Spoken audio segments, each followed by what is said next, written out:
En la ciudad se establecen diversas formas de ocupación física del entorno y el desarrollo de diversas dinámicas, teniendo por un lado estructuras urbanas donde predominan las actividades secundarias y terciarias de provisión de bienes y servicios de todo tipo, donde se resalta la racionalidad formal y funcional del entorno construido, la cultura cívica y la afinidad por la innovación. Y por el otro lado, se tiene el medio rural del campo, donde predominan las actividades económicas primarias, la presencia orgánica del paisaje y el habitar marcado por la afinidad a las costumbres y formas tradicionales, contemplando dos realidades contrarias pero interdependientes social y económicamente, cuya relación se ha visto afectada y transformada a lo largo de 3 períodos, pasando de unas sociedades integradas con el entorno natural y rural a través de sus actividades y formas de vivir a unas sociedades industrializadas, tecnificadas y de ámbitos segregados, dilatando la brecha cada vez más entre lo urbano y lo rural, viéndose reflejado en todos los aspectos del habitar, dejando en evidencia que las carencias de ambas se encuentran en sus opuestos.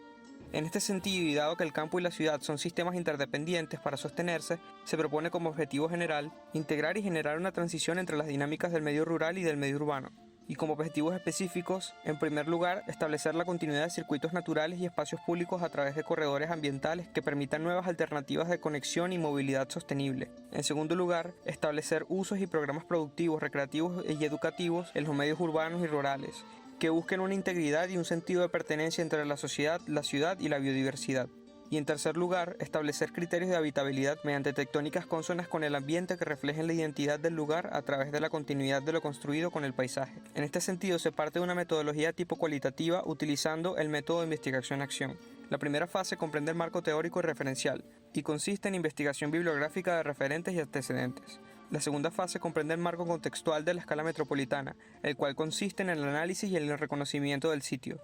La tercera fase, también dentro del marco contextual, comprende la escala sectorial. Y la última fase comprende el marco proyectual, en el cual se busca el desarrollo de las propuestas arquitectónicas y programáticas que puedan integrar las dinámicas rurales y urbanas dentro de la ciudad.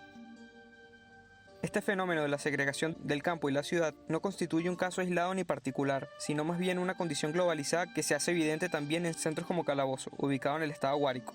Lo constituye la ecorregión de los Llanos Centrales, donde su condición hidrológica y climática le confieren comportamientos contrastados durante el año, contemplando periodos de lluvia y de inundación y periodos de sequía, siendo estos contrastes fuertes condicionantes del tipo de flora y fauna de la región. También la condición climática intermitente, la geografía y topografía determinaron la fundación y el desarrollo de muchos asentamientos, entre ellas Calabozo, la cual fue fundada en una meseta de llanura rodeada de barrancos a orillas del río Guárico, por su cualidad de almacenamiento de agua en los periodos de sequía. La ciudad surge por la necesidad de dar permanencia a las misiones evangelizadoras de las tribus indígenas del Orinoco, por lo que se establecieron 3 fundos, una villa y 2 misiones cercanas al río Guárico por temas de movilidad y recursos. A partir de aquí, se diferencian los ámbitos teniendo la imposición de la retícula de la Villa Española para lo urbano y la fundación más orgánica de las misiones indígenas para el desarrollo rural. Estas, al ser de distintas influencias culturales colonizadoras, presentaban tipologías diferenciadas cónsonas con el clima del lugar, teniendo para las misiones el esquema de la casa aislada en un gran solar donde el rol de la vegetación fue determinante para la exteriorización de la vivencia, acorde al habitar de los indígenas, mientras que más abajo se encontraba la villa colonial española, que por su proximidad al río mantuvo el intercambio comercial con otros pueblos. Su esquema urbano, guiado por las leyes de India, establecía la retícula fundacional y la célula colonial de borde continuo hacia la calle y el patio central como organización interior, representando un esquema flexible de múltiples usos urbanos. Es importante mencionar que el desarrollo económico y físico de la estructura urbana se mantuvo limitada y condicionada por el clima y los periodos de sequía, evidenciado por su enfoque en las tradiciones de transhumancia. Y no fue sino a partir del gobierno de Pérez Jiménez, con la construcción de la represa y el sistema de riego en Calabozo, que se logró mediar con esta condición, permitiendo el desarrollo urbano y la tecnificación del medio rural. Actualmente el río constituye un límite físico que divide la condición de la mancha urbana en expansión y la forma de vivir en los sembradíos del campo, diferencia que se va acentuando a medida que se analizan las condiciones de movilidad, espacios públicos, usos, modos de habitar y riesgos dentro de cada ámbito.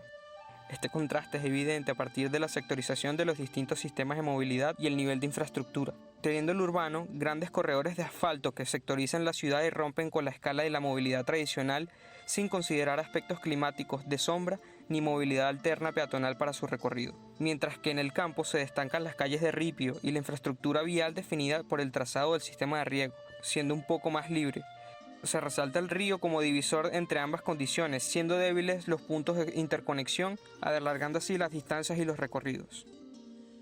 La expansión urbana y la falta de interconexión peatonal también ha causado la discontinuidad y el aislamiento de la condición natural en la trama, siendo puntuales y aislados los parques naturales y deportivos dentro de la ciudad, lo que conlleva a su desaprovechamiento en general y la insostenibilidad de algunos de estos espacios, mientras que en el campo predomina la condición natural continua y extensa, resaltando el uso recreativo que se le da a los recursos y paisajes, siendo el sistema de riego y el aliviadero de la represa parques esporádicos. En temas de usos de suelo, la parte urbana es la que posee mayor cantidad de usos y servicios, concentrándose en los corredores principales y en el casco colonial, dejando la expansión de la vivienda hacia los bordes y límites con lo natural. Mientras que en lo rural, las grandes extensiones de terreno surtidas por el sistema de riego son utilizadas para el desarrollo agropecuario y derivados a gran escala, destacándose en la producción de arroz a nivel regional. En la expansión de las viviendas, entre todas las tramas predomina el desarrollo no planificado, así como los urbanismos de interés social, y debido a la falta de regulaciones que limitan el crecimiento de la ciudad, estas tramas terminan socavando los bordes naturales del río sin establecer intenciones públicas de la integración de lo urbano con lo rural. Mientras que en los polígonos rurales la densidad disminuye drásticamente en comunidades de haciendas empresariales aisladas, así como en concentraciones de pequeñas comunidades campesinas. La quema se presenta en ambos sectores, apareciendo en la ciudad a causa de la acumulación de desechos por la insuficiencia de infraestructura sanitaria y rutas de basura, mientras que en el campo se hace recurrente la quema agrícola y forestal por temas económicos para la práctica de limpieza de terreno. De igual forma, el río y su biodiversidad se ven fuertemente afectados a causa de los drenajes que se originan desde lo urbano, así como también las escorrentías y cursos de aguas contaminados por químicos implementados en la siembra. En vista de la segregación entre el campo y la ciudad, la idea es integrar y generar una transición entre ambos sistemas, considerando las cualidades y características de la población, actividades y el territorio, a través de la arquitectura, el paisajismo y criterios de sostenibilidad, para así mejorar la calidad de vida de los habitantes y sus vínculos con la biodiversidad, creando principalmente un borde protector que define la expansión urbana protegiendo la condición del río y una red de corredores verdes que permita la transversalización e interconexión de los parques existentes con nuevos parques potenciales, resaltando un parque a lo largo del río Guárico que integre las dinámicas rurales con las principales calles de la ciudad, incluyendo diversos proyectos que acompañen las distintas situaciones que se presentan a lo largo del río. En este sentido, se escoge el sector del centro, por concentrar un mayor número de situaciones urbanas y rurales próximas al río y por su relevancia histórica, siendo hoy en día una de las zonas más comerciales y concurridas de la ciudad. En este sector, el contraste de la racionalidad urbana y la sinuosidad del campo se definen geográficamente a partir de la condición elevada de la planicie y la depresión topográfica del río y los humedales, contrastando los paisajes puntuales contenidos dentro de la trama urbana contra el carácter extenso y continuo del paisaje en lo rural.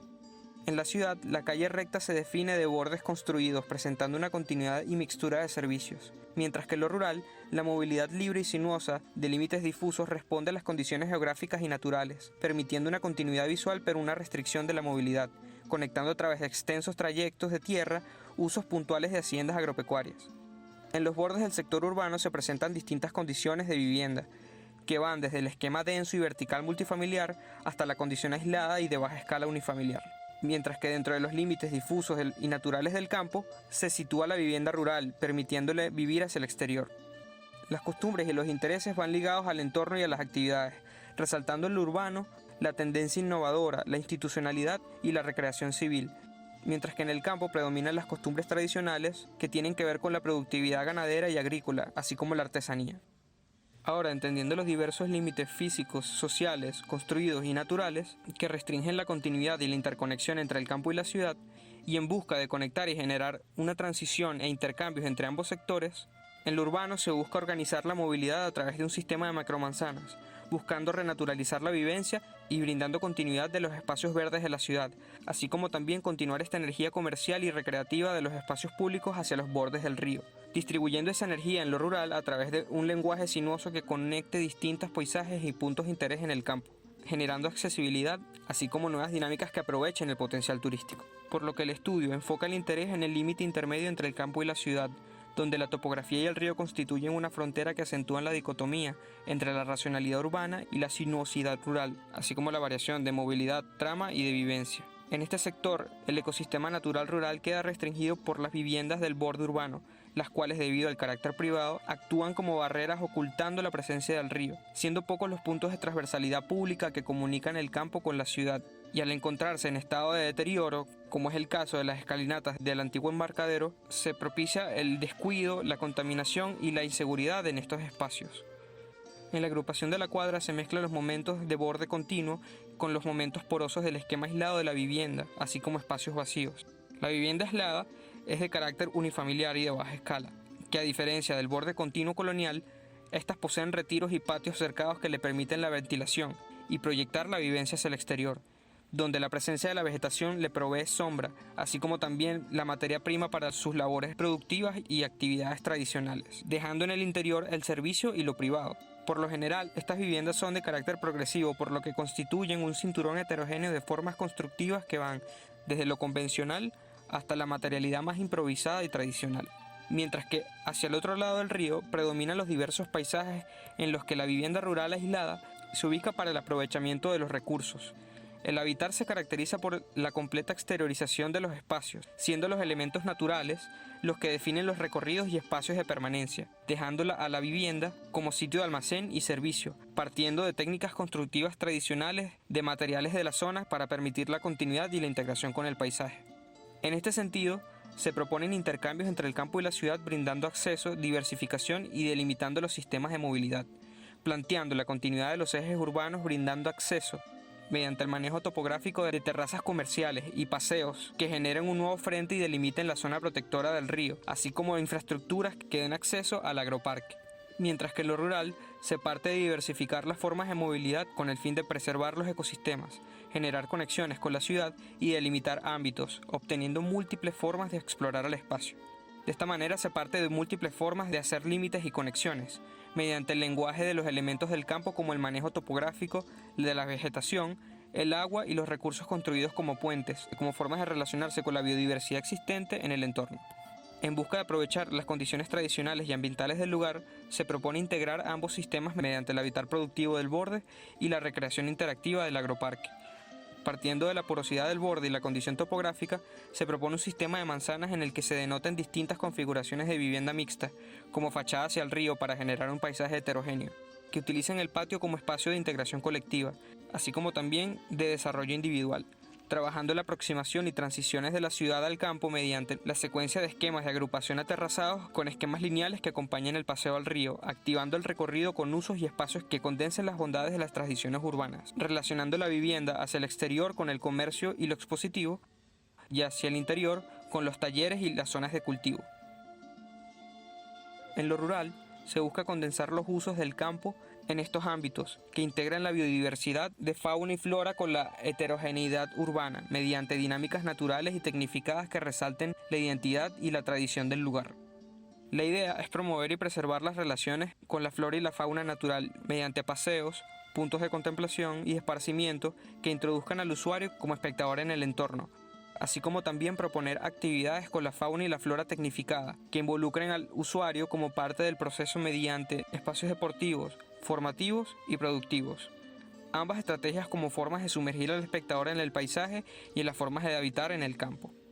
convirtiéndose en el inicio de un efecto catalizador que se expanda, conecte e involucre las distintas haciendas y paisajes inmersas en el entorno rural, así como también se prolongue la continuidad dinámica del parque dentro de los distintos sectores de la ciudad, revitalizando los espacios patrimoniales en deterioro del casco colonial, así como también transversalizando las relaciones de las manzanas mediante el aprovechamiento de las grietas en desuso en los sectores comerciales de alta densidad, buscando establecer una relación de conexiones físicas, sociales, económicas y ecológicas como forma de promover el encuentro de ambos mundos.